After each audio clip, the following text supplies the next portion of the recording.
अस्सलामुअलैकुम स्टूडेंट्स, मैं हूं आपका टीचर मोहम्मद सलमान अफसल। स्टूडेंट्स, आज के लेक्चर में 9th class physics chapter number 9 transfer of heat के एक्सरसाइज के न्यूमेरिकल प्रॉब्लम सॉल्व करेंगे। बोर्ड पॉइंट ऑफ व्यू से बहुत इंपॉर्टेंट न्यूमेरिकल प्रॉब्लम है और इंतहाई आसान है। इस वीडियो में मज़ीद इनको आसान बना दिया जाएगा।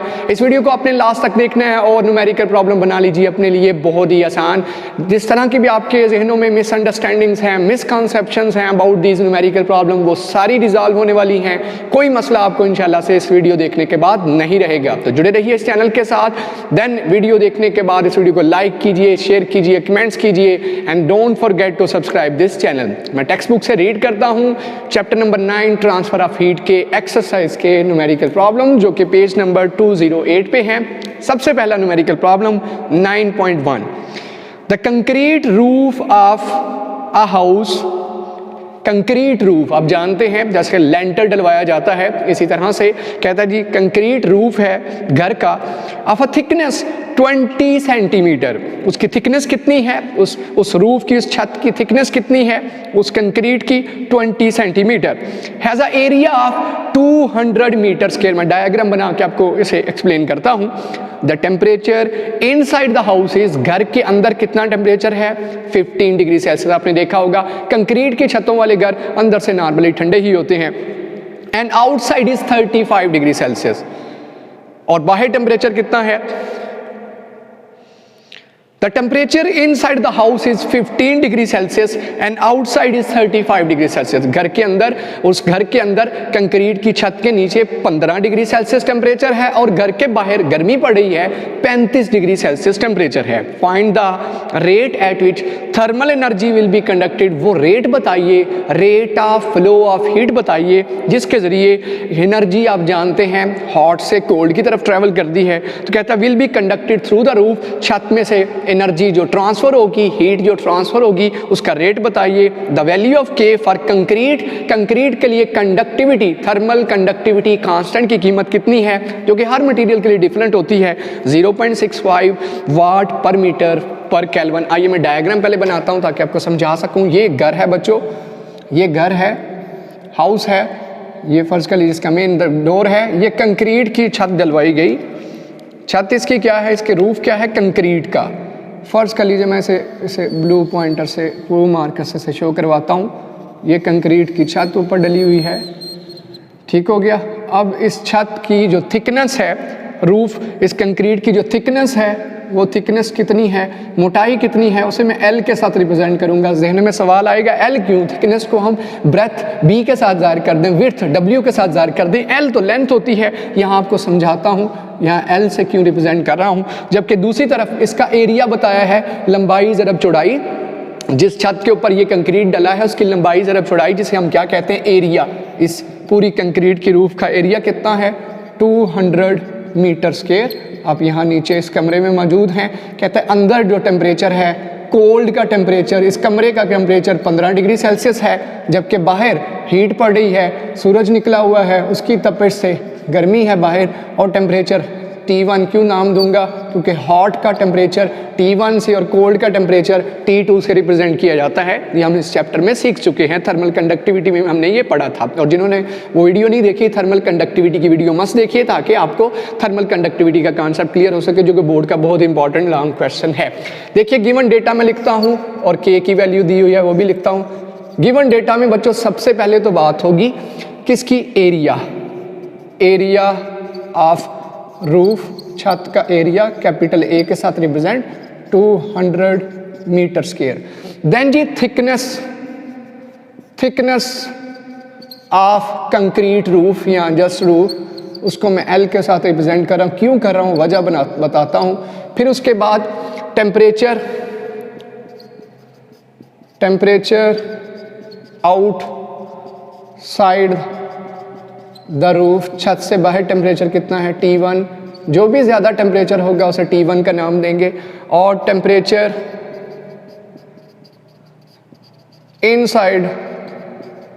इनसाइड द हाउस, यहाँ रूफ की बजाय हाउस भी लिख सकते हैं, हाउस लिख लीजिए ज़्यादा बेहतर होगा। Outside the roof house, inside the house T2 कितना है, 15 डिग्री सेल्सियस।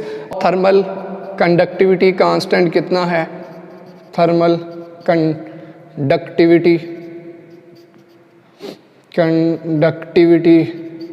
कांस्टेंट के से जिसे रिप्रेजेंट किया जाता है वो कितना है जी, उसकी वैल्यू 0.65 वाट पर मीटर पर केल्विन। अब समझिए ज़रा एल क्यू मैंने थिकनेस को, उस कंक्रीट की छत की जो मोटाई है उसको मैं एल से क्यों रिप्रेजेंट किया। गौर करिए, क्या ये वही फासला नहीं है जो हीट को हॉट से कोल्ड आते हुए ट्रेवल करना पड़ेगा।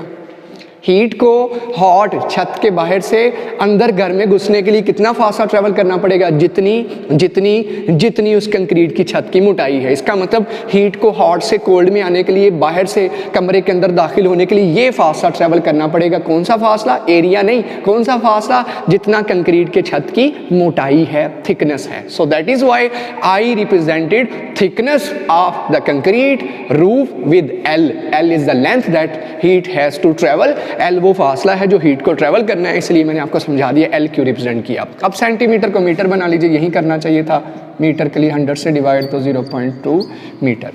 पूछा उसने क्या है, उसने पूछा है हमसे, बाकी हमसे पूछ लिया है rate of flow of heat बताइए या थर्मल कंडक्टिविटी बताइए। तो हम जानते हैं rate at which thermal energy will conduct Q/T पूछ लिया है। Rate of flow of heat Q/T हमसे पूछ लिया। कैसे फाइंड करेंगे हम, फार्मूला तो बच्चों इसका जानते हैं, इसका फार्मूला तो स्ट्रेट फॉरवर्ड है, थर्मल कंडक्टिविटी के टॉपिक में भी पढ़ा था, KA T1 - T2/L। ये फार्मूला है थर्मल कंडक्टिविटी का। थर्मल कंडक्टिविटी Q/T से रिप्रेजेंट होती है, यानी इसे rate of flow of heat भी कहते हैं। K कांस्टेंट जो भी मटेरियल होगा उसका, A उसका cross sectional area, T1 - T2 hot और कोल्ड के दरमियान टेम्परेचर का फ़र्क, जितना टेम्परेचर का फ़र्क ज़्यादा होगा उतनी तेज़ी से हीट ट्रैवल करेगी। And L is the distance that heat to travel, वो फासला जो हीट ने ट्रैवल करना है वो लेंथ है। जितनी लेंथ ज़्यादा ट्रैवल करनी पड़ेगी उतना फ्लो कम होगा, जितनी थोड़ी लेंथ ट्रैवल करनी पड़ेगी उतना फ्लो तेज़ होगा। तो बच्चों ये तो डिटेल हम जान चुके उस टॉपिक के अंदर। तो सारी चीज़ें हमारे पास है नहीं है। K की कीमत ये दी हुई, A की कीमत ये दी हुई, T1 - T2 की कीमत यहाँ से निकाल लेंगे T1 और T2 को माइनस करके, और L की कीमत ये दी हुई। लाइए इसमें पुट करने से पहले हम क्या करते हैं, T1 - T2 निकाल लेते हैं। सोल्यूशन में सबसे पहला हमारा स्टेप क्या होगा, T1 - T2। कैसे निकलेगा बच्चों T1 - T2, T1 कितना है 35 डिग्री सेल्सियस, T2 कितना है, दोनों के अंदर कितना डिफरेंस है 20 डिग्री सेल्सियस। इसे डिग्री सेल्सियस में ही रहने दें, ठीक है। उसने कैलकुलेशन डिग्री सेल्सियस में की है तो हम डिग्री सेल्सियस में रहने देंगे, वरना नॉर्मली हम इसे ऐसा यूनिट में कन्वर्ट करते हैं जो कि केल्विन है, 273 ऐड करके। इसे एज इट इज़ रहने दीजिए जैसे उसने सॉल्व किया है। तो मैं फार्मूला लेता हूँ, ये वाला formula KA T1 - T2 over किसका, L की कीमत। इस इक्वेशन में लिखेंगे बाय पुटिंग वैल्यूज़। तो K की जगह बच्चों 0.65, A की जगह बच्चों 200, नेक्स्ट T1 - T2 की जगह क्या है बच्चों 20, और नीचे L की जगह 0.2। ये सारा कुछ करने के बाद, मल्टीप्लिकेशन और डिवीजन करने के बाद डायरेक्ट आपका आंसर जो आएगा ये डायरेक्टली आएगा, यहीं लिख देता हूँ नीचे 1 2 3 13,000 जूल पर सेकेंड। आप जानते हैं जूल पर सेकेंड पावर का यूनिट भी होता है। तो हीट फ्लो या फ्लो ऑफ हीट कितना है 13,000 जूल पर सेकेंड होगी, जो बाहर से घर के अंदर घुस रही होगी कंक्रीट वॉल से, कंक्रीट रूफ से गुजरते हुए। ये था न्यूमेरिकल एक्सरसाइज का 9.1। उम्मीद कर रहा हूँ बहुत ही आसान आपके लिए हो चुका होगा। फार्मूला एक ही इस चैप्टर में पढ़ा है थर्मल कंडक्टिविटी का, उसी को यूज़ किया, कॉन्सेप्ट मैंने आपको दे दिया। आगे 9.2 की तरफ बढ़ते हैं। न्यूमेरिकल प्रॉब्लम 9.2 देखिए, how much heat is lost, कितनी हीट ज़ाया हो जाएगी इन एन आवर, एक घंटे के अंदर, थ्रू अ ग्लास विंडो, एक शीशे की खिड़की है उसमें से कितनी हीट ज़ाया हो जाएगी। मयरिंग, अब उस विंडो का साइज बता रहा है, उस खिड़की का साइज बता रहा है। घरों में कमरों में आप जानते खिड़कियाँ होती हैं, कहता है वहाँ से हीट कितनी ज़ाया हो जाएगी। तो कैसे ज़ाया होगी, उसका एरिया कितना है उस खिड़की का 2/2.5, अक्सर आपने देखा होगा साइज लेते हुए हम ऐसे लेते हैं 2/2, 2/4। इसी तरह से उस खिड़की का साइज, उस विंडो का, गिलास विंडो शीशे की खिड़की का साइज कितना है, 2 मीटर लंबाई और 2.5 मीटर उसकी चौड़ाई है। तो एरिया क्या बनेगा, लंबाई ज़रब चौड़ाई, length into width. When inside temperature, अगर अंदर का टेम्परेचर कितना हो, 25 डिग्री सेल्सियस। आपने जनाब अंदर चलाया हुआ हीटर चलाया हुआ, अंदर अच्छा खासा सर्दियों में टेम्परेचर हुआ है 25 डिग्री सेल्सियस, गर्मी में सुकून से आराम से मज़े से बैठे हैं, बाहर बड़ी ठंड पड़ी है, कितनी ठंड है बाहर, 5 डिग्री सेल्सियस है। कहता है खिड़की आपने लगाई शीशे की, उससे कितनी हीट आपकी ज़ाया होगी, जो कि आप ये सुनने के बाद खिड़की शीशे की नहीं लगाएंगे सर्दियों के अंदर, आप उसकी जगह लकड़ी की लगा लेंगे ताकि हीट बाहर ना आ जाए। गर्मियों में, सर्दियों में तो सुकून रहे घर के अंदर, हीटर चलाने पे, इन्वर्टर चलाने पे हीट अंदर की अंदर रहे। कहता है कितनी हीट ज़ाया होगी, 25 डिग्री सेल्सियस अंदर आपने बनाई है, 5 बाहर, अब बड़ी ठंड पड़ी है बाहर। The thickness of the glass, जबकि ग्लास की थिकनेस कितनी है, 0.8 सेंटीमीटर, बहुत थोड़ी थिक वो गिलास है, पतला सा बारीक सा उस विंडो का गिलास शीशा है। एंड द वैल्यू ऑफ के फॉर द ग्लास इज 0.8 वाट पर मीटर पर केल्विन। मैं आपको बना के दिखाता हूँ कुछ इस तरह से। ये घर है जी बच्चों आपका, मान लीजिए, ठीक हो गया जी, ये घर होगा तो नहीं ऐसा, लेकिन मान लेते हैं ये आपका घर है, यहाँ पर आराम सुकून से बैठे हैं, यहाँ हीटर चलाया हुआ है, ये एक दरवाज़ा, ठीक है, ये हीटर चल रहा है या इन्वर्टर चल रहा है जिसकी हीट सारे कमरे में है, और टेम्परेचर कितना है 25, अच्छा खासा टेम्परेचर है जी, सुकून होता है 25 घर के अंदर। यहाँ एक गिलास विंडो लगी हुई है, खिड़की लगी हुई है शीशे की। कहता है यहाँ से हीट ज़ाया होगी, और बाहर टेम्परेचर कितना था, T2। मैंने आपसे कहा था ज़्यादा टेम्परेचर जो होगा उसे T1 का नाम, थोड़ा टेम्परेचर उसे T2 का नाम देते हैं। इस गिलास विंडो की तफसील क्या दे रहा है, कहता है इस गिलास विंडो की लेंथ 2 मीटर जबकि विड्थ 2.5 है। इसका मतलब एरिया कितना है, 2.0/2.5, लंबाई ज़रब चौड़ाई एरिया बन जाता है। तो इसके अलावा उसने क्या कहा, कहता है 1 घंटा, टाइम भी बता रहा है कि 1 घंटे में अंदर की कितनी हीट ज़ाया हो जाएगी, how much heat will be loss. 1 घंटा, 1 आवर का टाइम है।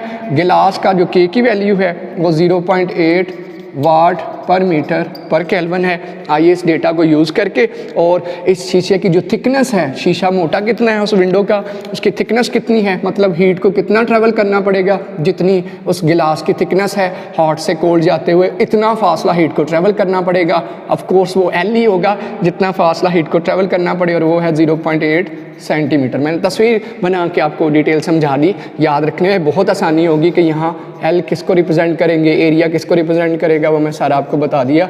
आइए लिखना शुरू करते हैं। सबसे पहले तो उसने कहा जी area of window, area of window, उस खिड़की का गिलास विंडो या जस्ट विंडो, वो कैसे निकलना है, लेंथ इनटू विड्थ। ये कहाँ दिए हुए हैं जी, ये पहली चीज़ लेंथ है, दूसरी चीज़ विड्थ है, ये आ जाएगा 5 metre into metre, metre square, area metre square में होता है। फिर जी उसके अलावा टेम्परेचर इनसाइड द हाउस या इनसाइड द रूम, घर के अंदर इनसाइड द रूम लिख लेते हैं, कितना है, T1 कितना है, 25 डिग्री सेल्सियस। इसी तरह से आप लिखेंगे टेम्परेचर आउटसाइड द रूम या हाउस, होम, एक ही बात, 5 डिग्री सेल्सियस। फिर कहता है टाइम कितना दे दिया, 1 आवर, 1 घंटे में कितने सेकंड होते हैं, बनाइए। 1 घंटे में मिनट कितने होते हैं, 60, हर मिनट में कितने सेकंड होते हैं, इसे सेकंड में कन्वर्ट करूं तो क्या बनेगा, 16 to 60, 3600 सेकंड्स होते हैं 1 घंटे के अंदर। अच्छा, और उस गिलास विंडो की थिकनेस कितनी है, थिकनेस, हाँ जी, थिकनेस को L के साथ रिप्रेजेंट करूंगा, थिकनेस ऑफ विंडो, उसको L के साथ क्यों रिप्रेजेंट करूंगा, क्योंकि थिकनेस ही वो फासला है जो हीट को अंदर से बाहर लेके आने में ट्रैवल करनी पड़ेगी, वो फासला ट्रैवल करना पड़ेगा। L कितना है, 0.8 सेंटीमीटर। मीटर बनाने के लिए इसे किससे डिवाइड करना पड़ेगा, 100 से, 0.008 मीटर। और इसके अलावा K दिया है, जिसे आप जानते हैं थर्मल कंडक्टिविटी कांस्टेंट कहते हैं, 0.8 वाट पर मीटर पर केल्विन। लीजिए जी, मालूम क्या करना है, इतना सारा डेटा दे के मालूम करना है how much heat is lost, Q मालूम करना है, Q/T नहीं, rate of flow of heat नहीं, क्यू मालूम करना है। और क्यू मालूम करने के लिए फार्मूला तो हमारे पास वही है, थर्मल कंडक्टिविटी का Q/T is equal to KA T1 minus T2/L। T उधर जाके मल्टीप्लाई हो जाएगा, तो आसानी से हम क्या कर सकते हैं, आप लोगों ने, आपको पता है वर्टिकली सॉल्व करते जाना है न्यूमेरिकल को, मैं इधर को करता हूँ, ठीक है, जगह कम है तो हम इस तरफ को चलते हैं लेके। सोल्यूशन की हेडिंग देंगे, सोल्यूशन की हेडिंग देने के बाद क्या करेंगे, इस फार्मूले को यूज़ करेंगे, Q/T is equal to KA T1 minus T2/L। Q मालूम करना है तो T यहाँ डिवाइड हो रहा है, उधर जाके क्या कर जाएगा, QA into T into T1 minus, फ़र्क रहे, ये T टाइम है और यहाँ T1 टेम्परेचर अंदर का, T2 टेम्परेचर घर के बाहर का। ये T टाइम है जो उसने 1 घंटा दिया था। स्मॉल t टाइम को रिप्रेजेंट करता है और कैपिटल T टेम्परेचर को रिप्रेजेंट करता है, ये फ़र्क याद रखिएगा। अब अगला स्टेप जो कि आपने नीचे वर्टिकली करते जाना है, मैं इस तरफ को कर रहा हूँ, क्या करूँगा, जस्ट वैल्यूज़ दर्ज करूँगा। K की जगह बच्चों 0.8, A की जगह बच्चों 5 यूनिट रहने दीजिए, T स्मॉल t की जगह 3600 सेकेंड्स और T1 माइनस T2 की जगह, T1 की जगह 25, T2 की जगह 5, ये माइनस हो जाएंगे आपस में, और नीचे L की वैल्यू कितनी है 0.008। ऊपर एक दफ़ा थोड़ा सा सॉल्व कर देता हूँ, 0.8 into 5 multiply by 3600 multiply by, सारी मल्टीप्लिकेशन हो रही है, ऊपर बचेगा 20 और नीचे आ जाएगा 0.008। कैलकुलेटर से हल करना है, 3600 को 20 से मल्टीप्लाई करना है। चले मैं थोड़ा सा कर देता हूँ, क्या बनेगा 0.8 इंटू 5, ये 4 आ जाएगा, 36 दूना 72, 1 2 3, ये आ जाएगा आपके पास 72,000 और ये साइज 4 0 आएंगे जी, 4 0 बन जाएंगे और आपने कैलकुलेटर से कर लेना है और नीचे 0.008 से डिवाइड करना है end result will be 3.6 into 10 की पावर 7 जूल। आप करेंगे इसे साइंटिफिक शक्ल में कन्वर्ट, तो ये 7 0 आ रहे होंगे राइट साइड पे, 6 zeros, उसको साइंटिफिक बनाएंगे तो 10 की पावर 7 बन जाएगी। तो 7 कैसे आएगा, 6 zeros होंगे, एक डेसिमल यहाँ ले आएंगे तो 10 की पावर 7 बन जाएगा। ये था न्यूमेरिकल प्रॉब्लम। यहाँ भी आप देख लीजिएगा, 3600 को 20 से मल्टीप्लाई करें तो 72,000 आता है, या जितना भी आता है वो वैल्यू करनी है, बाकी कैलकुलेटर वर्क है, आंसर विल बी देयर। और यहाँ भी आपने इसे केल्विन में कन्वर्ट नहीं करना, डिग्री सेल्सियस में रहने देना है, जो उसने आंसर में जिस तरह उसने कैलकुलेट किया हम भी वैसे ही करेंगे। ये था जी बच्चों एक्सरसाइज का न्यूमेरिकल प्रॉब्लम नंबर 2 9.2। उम्मीद कर रहा हूँ आपको ये भी आसान लगा होगा। कॉन्सेप्ट मैंने आपको दे दिया, रट्टा नहीं लगाना, याद नहीं करने की कोशिश करनी, रिमेंबर रखना है। न्यूमेरिकल आ गया तो कैसे करना है, एक ही फार्मूला है। उम्मीद कर रहा हूँ आपको ये क्लियर हो चुका होगा। अगर वीडियो पसंद आई है तो लाइक कीजिए, शेयर कीजिए, कमेंट्स कीजिए और चैनल को सब्सक्राइब कीजिए। नेक्स्ट हाजिर होंगे नई वीडियो के साथ। मुझे दीजिए इजाज़त, अल्लाह हाफिज़।